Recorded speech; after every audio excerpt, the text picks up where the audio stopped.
We just heard the announcement on the plane. Attention, everyone. Remain calm. What if this aircraft has been hijacked? What if it is now the property of the Free Music Forum? What if you are being held hostage until all copyright ownership on the music you exploit has been returned to the people? The Free Music Forum believes that music should be free on the internet. Big business killed Janis Joplin, Jimi Hendrix and Kurt Cobain. What if the new order were coming and you knew nothing about it? You can imagine the stunned silence that followed. The vicar once told me about a legendary performance by Yehudi Menuhin, I think it was, at the Albert Hall during the Second World War. I don't think he was actually there. Of the, whatever the solo section's called, on the Beethoven Violin Concerto. Menuhin, so the story goes, played all alone, slower and slower, with the whole audience holding their breath, until when he finally reached the end, everyone in the building let out their breath at the same moment. Yeah, well, this moment on the plane was nothing like that. This was the eye of the storm, calm of sheer terror and disbelief. I doubt you could have heard a pin drop as the floors were well carpeted, but you'd certainly have heard the sound of Lord Crappeney living up to his name and losing control of his bowels. The silence was eventually broken, however, not by crapping, but clapping. One person, all on their own, clapping very slowly, gradually becoming more and more enthusiastic. It was only when the needle on my personal terrorometer turned to normal and everyone started turning and looking towards me that I realised that this solitary applause was coming from the vicar. He was lying back with his neck cushion and eye mask still in place, chuckling to himself. The stewardess came running down the aisle. "Excuse me, sir, do you know what's going on? Can you tell us something about the message?" She may have been polite, but she was white as a sheet. "What exactly would you like to know, my dear Carol?" he asked, pulling off his eye mask. And here I was thinking the British Airways had finally excelled themselves by putting on some worthwhile in-flight entertainment. He smiled at her. "I'm sure that you will find that your plane still functions just as badly as it ever did.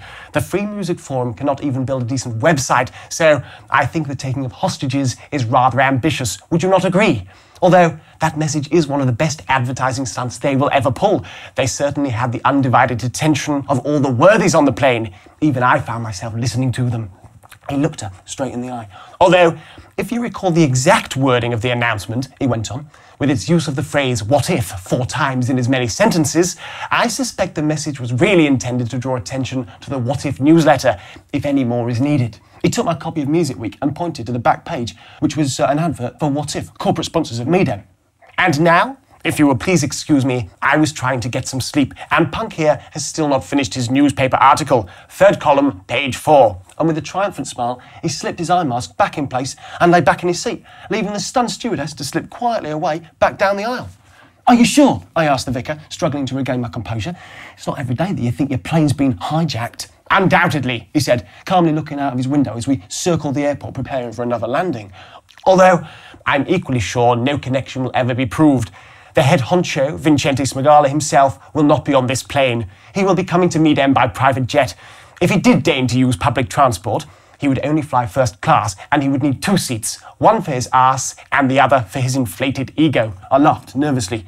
"You think I'm joking? Believe me, it is remarkably common for music executives to demand 2 first-class seats side by side. I have heard that Bill Malachowski, the radio plugger, often does the same thing. No. That little stunt was a reminder to all those record companies that have not yet paid their multi-million-dollar subscription to Vincente's blackmail fund." I looked shocked. Come, dear Punk. You cannot really be that naive. The What If newsletter does not plan to make its millions from small subscribers like you paying their $20 a month for a weekly newsletter on breaking news within the industry. It wants large corporations to pay megabucks for, how shall I put this, a certain immunity from having their own news disseminated at inopportune moments. The plane finally touched down and we jolted forward. "You will have the opportunity of judging for yourself. Vincente is one of the other speakers on the panel you forced upon me. Such delightful company we shall be keeping. And to think that I have you to thank for it. How would I cope without you?" The plane came to a halt and the seatbelt sign went off. "Now, can we get up yet?" "Good." He got out from his seat and carefully folded his copy of the Financial Times. "What about the delightful Venus? Can I perhaps help you with your bags? Are you familiar with the Wife of Bath, Venus? A mine of useful information for the newlywed. If I be standoffish, God give me sorrow. My husband shall have it both eve and morrow." I'm sure Crappeney would approve of those sentiments, wouldn't you, GC? He looked teasingly at him. "Although, Venus, there are other parts of the Wife of Bath's prologue that I think may be more appropriate in your case. I would no longer in the bed abide, if that I felt his arm over my side, till he hath paid his ransom unto me, then would I let him do his nicety. Yes, much more appropriate, I think, he said mysteriously as we arrived at Nice Airport, Côte d'Azur. End of chapter. Time, no doubt, for my customary ear-bashing from the vicar. How dare you choose a name like Crappenly? He'll ask. Well, how dare you make me write a book about the orange eyebrow? I'll reply. It hardly constitutes a proper adventure. Why should I write a book about what a complete arse I made of myself? Unfortunately, Harvey thought Crappenly's name was very amusing, and it's his dad after all. Encouragement I can use. I read somewhere in the papers yesterday about a huge payout over stressed employees, the scourge of the compensation culture, I think it was. I'm sure I'm getting nodules in my throat from all these blogs. Perhaps I could put in a large claim for repetitive strain disorder. Now, if there are any lawyers watching, I'm sure we can do a deal. Up the revolution! That boy's not good.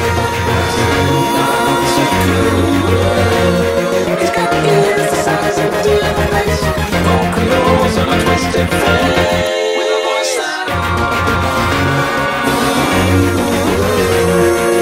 Careful, dear heart. You'll simply be in a bit of a hurry, a bit of a panic with the old automatic flush, eh? He said to me. He seemed perfectly calm, but now I had no doubt I had caught him red-handed, hot-willied or whatever. I just gently walked from the pass onto my hand and then out my arm. I tell you, punksters, I can't remember when I was last so sensitive. Well, actually, I can. I was 15 and lying next to this girl on the beach who wanted to put her hands down my trunks. As girls do. I can't help it. I'm irresistible.